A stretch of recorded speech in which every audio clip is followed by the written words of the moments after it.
अस्सलामुअलैकुम एवरीवन, मेरा नाम लारब हुसैन है और आज हम बहुत ही ज़्यादा इंटरेस्टिंग टॉपिक पे बात करने वाले हैं। और ये आजकल बहुत डिमांडिंग भी है, क्योंकि जब मैं 12th स्टैंडर्ड में थी तो मैंने भी ये चीज़ बहुत ही ज़्यादा सर्च की थी कि हम अपने बोर्ड के एग्ज़ाम में कैसे लिख सकते हैं, हमारी बेसिकली टिप्स क्या होनी चाहिए और हम अपने बोर्ड एग्ज़ाम में कैसे लिखें, क्या करना चाहिए, कौन से क्वेश्चन सॉल्व करें, किस स्टैंड मतलब किस तरीके से लिखें और डूज और डू नॉट्स वगैरह, मतलब कुछ भी है। मैं आपसे ये शेयर करने वाली हूँ अपने एक्सपीरियंस के बारे में। आजकल में हमें बहुत ही ज़्यादा डिमांडिंग टॉपिक होता जा रहा है कि हम अपने टिप्स राइटिंग के मतलब राइटिंग टिप्स किस तरीके से अच्छा करें। So let's get started. See, ये मेरा मतलब मेरी खुद की राइटिंग है। ये मैं समझिए आपकी किसी मैंने लिखा है, क्योंकि देख सकते हैं आप ये मेरा नाम लिखा है लारब हुसैन और मैं अभी सेकेंड ईयर में हूँ। सो मैंने आप लोगों के लिए लिखा है और मैं सबसे पहले मेरा फर्स्ट टिप ये रहेगी आप लोगों को, आपको अटेम्प्ट ऑल द क्वेश्चंस, मतलब आपको सारे क्वेश्चन अटेम्प्ट करने होंगे। जैसे कि देखिए, अब मतलब मैं तो मेरा सेकेंड ईयर है बीकॉम का, तो मेरे क्वेश्चन तो हर सब्जेक्ट के हैं, तो मैं आपको साफ सीरियल वाइज बताऊँगी।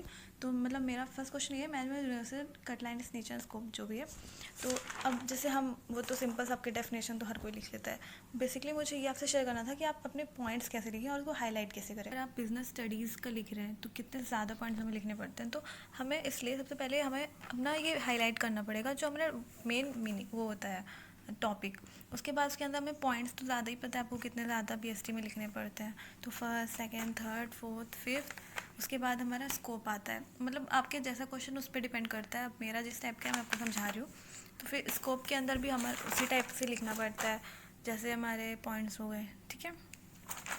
फिर नेक्स्ट क्वेश्चन, अगर आप बीएसटी को अगर आपको याद हो तो प्लानिंग भी उसी में आता है। तो प्लानिंग की बेसिकली मेरी ये एक पेज की डेफिनेशन है।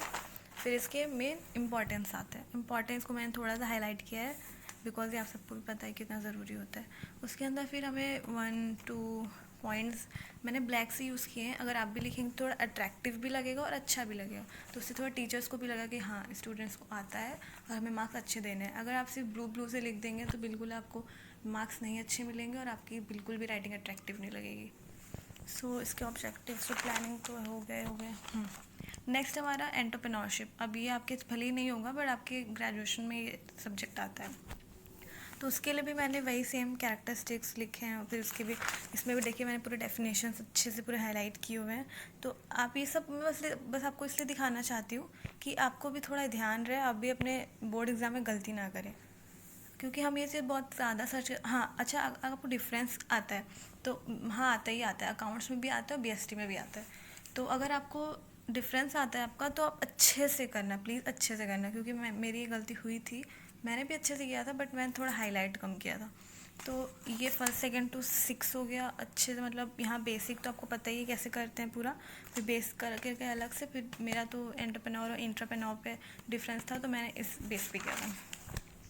नेक्स्ट पूरा 10 तक है और नीचे बॉक्स बनाना मत भूलिएगा बिल्कुल भी। नेक्स्ट डेफिनेशन टाइप्स हो गए, हाँ।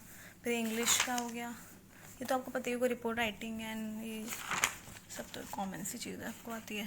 हिंदी का भी आपको पता ही है, पर आपको और भी कुछ अगर जानना हो तो प्लीज़ मुझे कमेंट सेक्शन में बता दीजिए। अगर क्वेश्चन पेपर सॉल्व करवाना हो, मेरे पास बेसिकली सारे क्वेश्चन पेपर होंगे 12th के अवेलेबल, तो आप पूछ सकते हैं मुझसे जो भी आपके डाउट्स हो, मैं कर दूँगी क्लियर।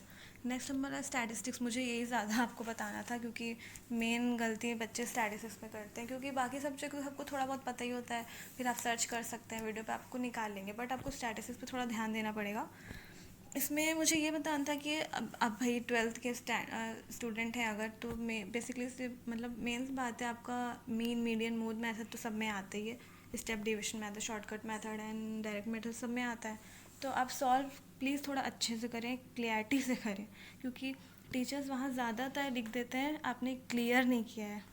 आंसर तो भले ही करेगा कि नहीं, वो स्टेप मार्किंग होती है वो सबको पता है, बट मेन आपकी क्लियरिटी टीचर्स देखते हैं कि बच्चों को क्या पता है क्या नहीं। तो देखिए, direct method, shortcut method and step derivation method, ये मेरा शॉर्टकट मेथड का पूरा वो है सब। अच्छा हाँ, सबके आंसर सेम आते हैं वो तो आपको पता होगा। नेक्स्ट, समझ ही गए होंगे आप। नेक्स्ट ये भी मैंने सॉल्व किया था, क्वेश्चन ये था, इसमें मुझे कुछ लगता तो नहीं बताने वाला। खैर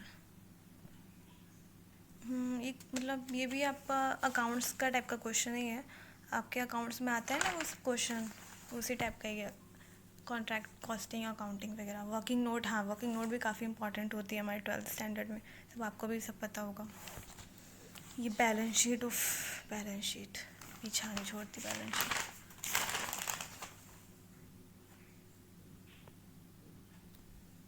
बैलेंस शीट नेक्स्ट हमारा वही सब टॉपिक्स हैं। और हाँ, आपको अपनी आंसर शीट प्लीज़ डेकोरेट तो बिल्कुल नहीं करना है। बहुत बच्चे ये होते हैं कि हम डिज़ाइन बना दें तो हमें टीचर एक्स्ट्रा मार्क्स दे दें, नहीं नहीं, हमें डिज़ाइन नहीं बनाना है। हमारे मेहंदी कंपटीशन तो बिल्कुल नहीं है, ये हमारा बोर्ड एग्ज़ाम है। और प्लीज़ क्लैरिटी के साथ साफ़ सुथरा अच्छे से लिखें। और अब अपनी पेंसिल से मार्क भी नहीं करेंगे क्वेश्चन पेपर में, क्योंकि आपके बोर्ड एग्ज़ाम में क्वेश्चन पेपर पे लिखना अलाउ नहीं होता है। ये भी मुझे ये जाके जब मैं बोर्ड एग्ज़ाम में देने गई थी वहाँ पे सेंटर पे, फिर मुझे ये बात पता चली थी, मुझे भी ये बात पता चली, क्योंकि हमारी आदत होती है पहले से लिखने की कि हम मार्क कर लेते हैं ना क्वेश्चन पेपर पे, कि अगर हमको पहले जो क्वेश्चन आता है हम वो कर लें, ये इसमें कुछ सॉल्व कर लें छोटा मोटा। बट ऐसा नहीं है, आपको वहाँ स्ट्रिक्टली मना कर दिया जाता है कि आपको वो नहीं लिखना, क्वेश्चन पेपर में ज़रा सा मार्क नहीं करना। और बस यही था मेरी छोटी मोटी टिप्स जो आपके में भी काम आ जाए। और हाँ, आपको जो क्वेश्चंस पहले आते हैं प्लीज़ आप वो सॉल्व करें। ऐसा नहीं है कि आपको कहीं से भी सीरियल वाइज करना ज़रूरी है, ऐसा बिल्कुल नहीं है। जो आपको पहले आया, मैंने भी यही किया था, जो मुझे पहले आते थे मैंने भी वही क्वेश्चन सारे सॉल्व किए थे। तो आपको जो क्वेश्चंस आए आप पहले वो आराम से सॉल्व कर देते हैं, चाहे वो पीछे का 36 क्वेश्चन नंबर हो, चाहे बीच का 15 नंबर हो, चाहे स्टार्टिंग का 1 हो, आपको कोई प्रॉब्लम नहीं है। बोर्ड एग्ज़ाम वाले बहुत अच्छे होते हैं वो आराम से हमें मार्क्स दे देते हैं। आप बस मार्किंग सही होना चाहिए क्वेश्चन आंसर की। और बाकी ब्लैक पेन प्लीज़ यूज़ करेगा अच्छे से हाईलाइट करने के लिए, ताकि आपको मार्क्स थोड़े अच्छे स्कोर हो जाए। और at last be positive and happy. आपसे होगा, क्यों नहीं होगा, आपको पैनिक नहीं होना है प्लीज़। आपको 90 प्लस स्कोर नहीं कर सकते तो 80 प्लस स्कोर कर लेंगे, 80 नहीं होगा तो 70 होगा, इससे कम तो मे भी नहीं होगा। आपको अपना बेस्ट देना है यार, कोई टेंशन की बात नहीं है। प्लीज़ आपको पैनिक तो बिल्कुल नहीं होना है, ठीक है। और अगर आपको ये वीडियो अच्छी लगी और यूज़फुल लगी so please like and share and comment भी कर दीजिएगा। अगर आपको प्रॉब्लम हो या कोई भी क्वेरी हो, अगर आप कुछ पूछना चाहते हो या फिर नेक्स्ट वीडियो किस पे बने, कुछ भी हो तो प्लीज़ आप कमेंट सेक्शन में बताइएगा, मैं आपको बता दूँगी। अल्लाह हाफिज़, दुआ में याद रखिएगा।